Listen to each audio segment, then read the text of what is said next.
Carlton. Most people know me as Psychic Medium Ed. I wanted to talk to you today a little bit about attachments and the origin of them and different kinds of energy. So a lot of people feel very strongly about attachments, and I say a lot of people feeling strongly about them.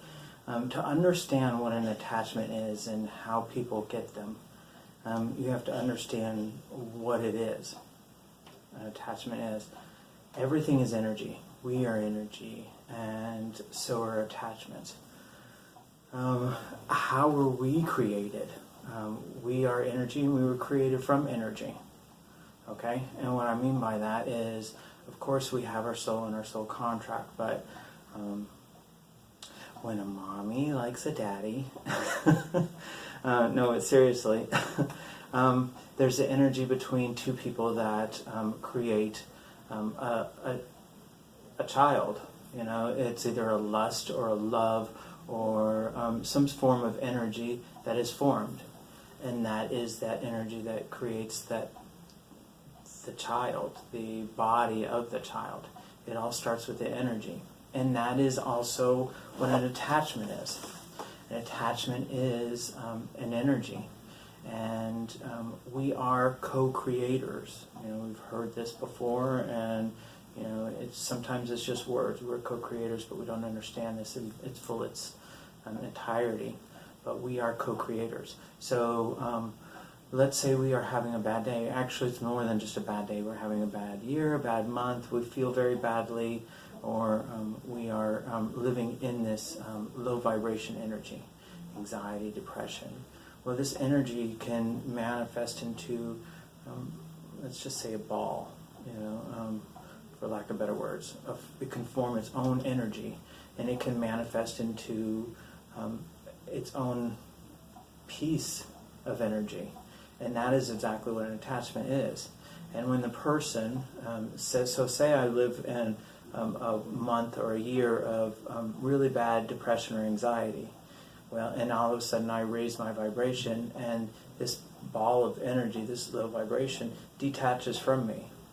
Well, that is created its own entity, and it can attach. It needs to live. So everything needs to live. It needs to, for lack of better words, feed. So it attaches to somebody else, and it can. It finds somebody that is willing, and the person has to be willing. And what I mean by that is they have to be at a low vibration, or at a vibration to where this attachment can attach to it. So there has to be some sort of like mind between this. So if this was an anxiety or depression, the person, the new host, has to have some sort of anxiety or depression, or be in that mood, that state, to where this attachment can attach to it and feed off of this person. So it has to be a willing host, or we manifest these things. And the reason I'm telling you this is, if you feel like you have an attachment, or you feel like you, first of all, the best thing you can do is understand that this is just an energy, not to be afraid, because the fear is a low vibration and it feeds it. Okay? So understand that this is just an energy. Understand where it came from. You know, if you know the origin of it, give it compassion and love. Don't hold on to it, but give it compassion and love.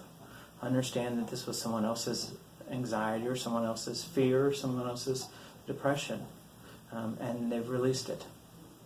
And it wasn't sent to the right place. So you need to take this, understand that you have to raise your own vibration, and that you have to send this thing, this attachment, this energy, with love and compassion. Send it, call the angels, call the light beings, and send it to Source. Send it to God, to be re-educated. It doesn't need to stay in that low vibration.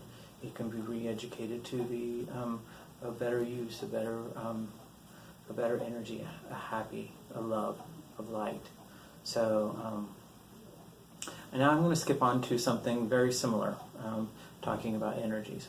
When I first became awakened, I don't really know how else to say that, A lot of people talked about fays, fairies, elves, and I never really understood that.